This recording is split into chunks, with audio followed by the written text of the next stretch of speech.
Hello students welcome to our MVN Pharmacy Department YouTube channel. Students आज फिर से एक इम्पॉर्टेंट टॉपिक है.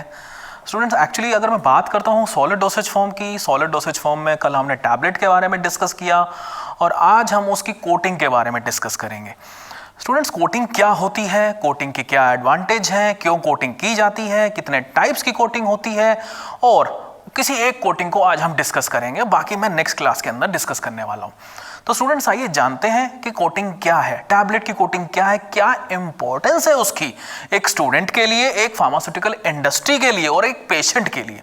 क्योंकि अगर मैं कोटिंग को देखूं तो कोटिंग के बहुत सारे पर्पस हैं. अब कोटिंग है क्या, कोटिंग में क्या होता है, एक नॉर्मल कन्वेंशनल टैबलेट है उसके ऊपर एक लेयर डिपॉजिट की जाती है. लेयर किस किस चीज की होती है, या तो कोई FDA अप्रूव्ड कोई कलर होगा, कलरिंग मटेरियल होगा, या कोई गम होगा, शुगर होगा, या फिर रेजिन्स होंगे. नेचुरल भी हो सकते हैं, सिंथेटिक भी हो सकते हैं. लेकिन स्टूडेंट्स हमें यह पता लगाना बहुत जरूरी है कि कोटिंग का पर्पस क्या है. तो इस क्लास के माध्यम से आपको मैं उसके बारे में सारा का सारा डिटेल से बताऊंगा. स्टूडेंट कोई भी चीज आपको मिस नहीं करनी. अगर आपने कोई चीज मिस की तो आपको हो सकता है कि कंसेप्ट समझ में ना आए. तो आइए स्टार्ट करते हैं कि टैबलेट कोटिंग है क्या. सबसे पहले मैं आपको डेफिनेशन बताता हूं. जैसे कि मैंने आपको बताया कि टैबलेट को ऊपर एक लेयर बनाई जाती है, टैबलेट कवर की जाती है किसी मटेरियल से. वो मटेरियल कौन सा होगा वो अभी हम आगे डिस्कस करेंगे. जनरली हम पॉलीमर्स यूज करते हैं, या फिर रेजिन्स यूज करते हैं, या फिर गम्स यूज होती हैं, शुगर यूज होती हैं, और भी बहुत सारे मटेरियल हैं. आइए जानते हैं एक एक करके.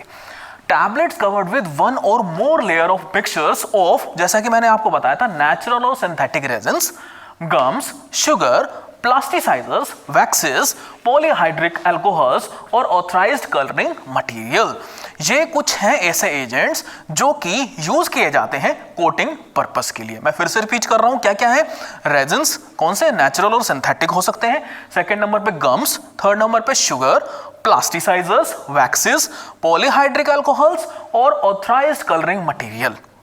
अब स्टूडेंट्स बात ये आती है कि हम सब्सटेंस जो यूज कर रहे हैं कोटिंग के लिए, ये हमें किस फॉर्म में लेना है. या तो ये सॉल्यूशन फॉर्म में होगा या फिर सस्पेंशन फॉर्म में होगा. लेकिन एक चीज का ख्याल रखना है, साथ में हमें कुछ कंडीशंस हैं जो हमें वहां पे मेंटेन करनी पड़ेंगी.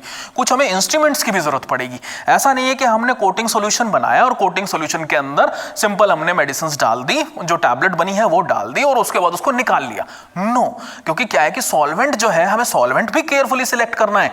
क्योंकि सॉल्वेंट अगर केयरफुली सिलेक्ट नहीं होगा तो वो इवेपोरेशन जो होना है, क्योंकि हमें अल्टीमेटली तो सॉल्वेंट को तो इवेपोरेट कराना है और बाकी जो एक लेयर है वो हमारे जो बेसिकली कोटिंग मटेरियल यूज कर रहे हैं उसके ऊपर वो लेयर रह जाती है. आइए अब जानते हैं कि इसका क्या पर्पस है, एडवांटेज क्या है कोटिंग की, क्यों कोटिंग को प्रेफर किया जाता है. स्टूडेंट सबसे पहले इंपॉर्टेंट बात, पेशेंट के लिए एक्सेप्टेबिलिटी बढ़ जाती है. आप एक नॉर्मल व्हाइट कलर की टैबलेट देखें और एक आप देखते हैं कि वहां पे कलर टैबलेट है, तो ऑब्वियस ही बात है कि आपकी एक्सेप्टेबिलिटी बढ़ जाएगी. तो पेशेंट की जब एक्सेप्टेबिलिटी बढ़ जाएगी, कन्वेंशनल डोसेज फॉर्म से ऊपर रहता है इसकी एक्सेप्टेबिलिटी. सेकेंड, बिटर टेस्ट है किसी भी ड्रग का. आप जानते हैं कि जनरली जितनी भी हमारी टैबलेट्स होती हैं वो बिटर टेस्ट की होती हैं. तो बिटर टेस्ट को मास्क करने का, अगर हमें देखो, एक अप्रोच तो है स्वीटनिंग एजेंट यूज करें, ये, और दूसरी अप्रोच क्या, उसके ऊपर एक कोटिंग कर दें. वो कोटिंग कर देंगे, उसका जो पीएच होगा वो हमारे जो स्पुटम पे जब हम रखते हैं, टंग के ऊपर रखते हैं, उससे पीएच ज्यादा होना चाहिए और हम स्वेलो कर लेते हैं पानी के साथ और वो टारगेट वाली साइट पे भी चली जाती है. तो जैसे मैंने आपको बताया कि टारगेट साइट पे पहुंचानी है अगर, तो भी हमें कोटिंग यूज करनी पड़ती है. तो सेकंड जो है, मैंने बताया आपको, पेशेंट की कंप्लायंस बढ़ जाती है. थर्ड नंबर पे है प्रोडक्ट की आइडेंटिटी, सेपरेट आइडेंटिटी बन जाती है जब आप उसे कलर करते हैं. जैसे कि आइबुप्रोफेन, सबको पता है कि बेसिकली पिंक कलर आता है, वो आइबुप्रोफेन ही है. आप देख के पहचान लेते हैं, आपको उस पर पढ़ने की जरूरत नहीं है कि क्या लिखा हुआ है. Next, to improve appearance and acceptability, ये मैंने आपको बता चुका हूं कि पेशेंट की एक्सेप्टेबिलिटी बढ़ जाती है.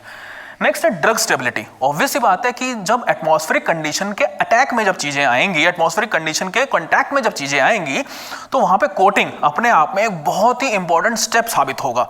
उसमें क्या है कि वहां पे ड्रग की जो स्टेबिलिटी है वो इंप्रूव हो सकती है. नेक्स्ट है डस्ट की फॉर्मेशन. जब कोटिंग हो जाएगी तो डस्ट की फॉर्मेशन उसके ऊपर नहीं होगी. तो इस तरीके से भी हम कोटिंग को इस पर्पस के लिए भी हम करते हैं. नेक्स्ट है to reduce the influence of atmospheric condition. Atmospheric condition, hydrolysis हो गया, ऑक्सीडेशन हो गया, तो इन सारी चीजों से बचाने के लिए भी हम कोटिंग करते हैं. इसके अलावा मॉइस्चर एब्जॉर्ब ना हो, उस पर्पस के लिए भी हम क्या करते हैं, उसके ऊपर कोटिंग कर देते हैं. to reduce the influence of moisture, and it's one of the most important point to provide the sustained release action. ये सबसे ज़्यादा इंपॉर्टेंट है आज के टाइम में। अगर कोटिंग जो की जा रही है उसका जो पर्पज है वो यही है, सस्टेन रिलीज। आज जो हम पढ़ने वाले हैं वो एंटायरिक कोटिंग के बारे में डिटेल से पढ़ेंगे, लेकिन एंटायरिक कोटिंग में जाने से पहले मैं आपको टाइप्स बताना चाहता हूँ कि कितने टाइप्स की आपकी कोटिंग होती है। स्टूडेंट, कन्वेंशनल अगर मैं बात करता हूं, कोटिंग जो होती थी फिल्म कोटिंग जो चलती थी, लेकिन बहुत सारे ट्रेंड्स चेंज हो चुके हैं, टेक्नोलॉजी बहुत ज़्यादा एडवांस हो चुकी है। तो एडवांसमेंट की अगर मैं बात करूं तो सबसे पहले जो टेक्नोलॉजी का अगर मैं नाम लूं तो शुगर कोटिंग, आप लोग जानते हैं शुगर कोटिंग। सेकेंड नंबर पे फिल्म कोटिंग, थर्ड नंबर पे एंटायरिक कोटिंग जिसको आज हम डिटेल से डिस्कस करने वाले हैं। फिर आती है कंप्रेस्ड कोटिंग, फिर आती है electrostatic coating, next is dip coating and vacuum film coating. तो स्टूडेंट्स यहाँ पे 7 टाइप्स हैं जो कि कोटिंग पर्पस के लिए यूज किए जाते हैं। तो sugar coating, film coating, enteric coating, compressed coating, electrostatic coating, dip coating and vacuum film coating. तो आइए अब हम पढ़ते हैं एंटायरिक कोटिंग के बारे में। स्टूडेंट्स, नाम से समझ में आ रहा है एंटायरिक मतलब हमारे इंटेस्टाइन के लिए ऐसी कोटिंग करनी है जो कि इंटेस्टाइन पे जाके ही डिसॉल्व हो। अब ऐसा क्यों होता है, एंटायरिक कोटिंग करने की क्यों जरूरत पड़ी, यह भी अपने आप में बहुत इंपॉर्टेंट चीज है। इसको कैसे, आइए जानते हैं कि एंटायरिक कोटिंग का पर्पस क्या है। देखिए, एंटायरिक कोटिंग खाली एक रीजन नहीं है।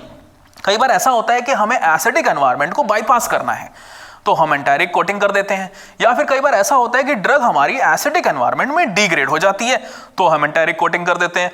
या फिर तीसरा अगर मैं इंपॉर्टेंट पॉइंट बताऊं, टारगेट स्पेसिफिसिटी। हमारा टारगेट ही है कि हमें सपोज करो इंटेस्टाइन स्टमक को बाईपास करना है तो अभी हम क्या कर देते हैं, एंटायरिक कोटिंग कर देते हैं। तो यहां देखिए क्या क्या रीजंस लिखे हुए हैं। रीजंस क्या है, देखो सबसे पहले एंटायरिक कोटिंग है क्या कि tablet will not disintegrate in the stomach.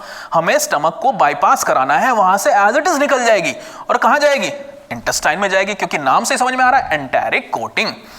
अब देखिए रीजंस, मैंने आपको बताया कि कुछ ड्रग्स ऐसी होती हैं जो हमारे गैस्ट्रोइंटेस्टाइनल ट्रैक की अगर मैं बात करूं, स्पेशली स्टमक की, वहां पे इरिटेशन कॉज करती हैं। अब इरिटेशन को बचाना है तो क्या करें, कोटिंग कर दो। नेक्स्ट नंबर, टारगेट स्पेसिफिसिटी, मैं ऑलरेडी डिस्कस कर चुका हूं इस पॉइंट को। थर्ड नंबर पे, drug absorption is better in intestine. आप सब लोग जानते हैं कि मैक्सिमम ड्रग हमारी स्मॉल इंटेस्टाइन के अंदर एब्जॉर्ब होती हैं।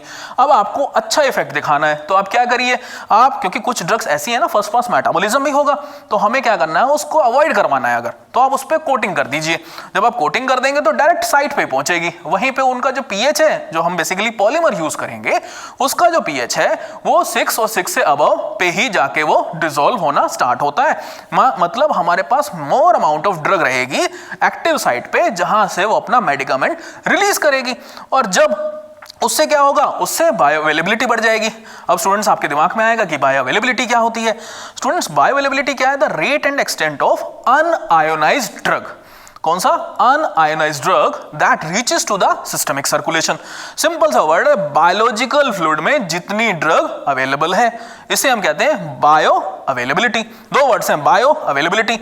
बायो मतलब बायोलॉजिकल फ्लूइड, अवेलेबल मतलब अब इसकी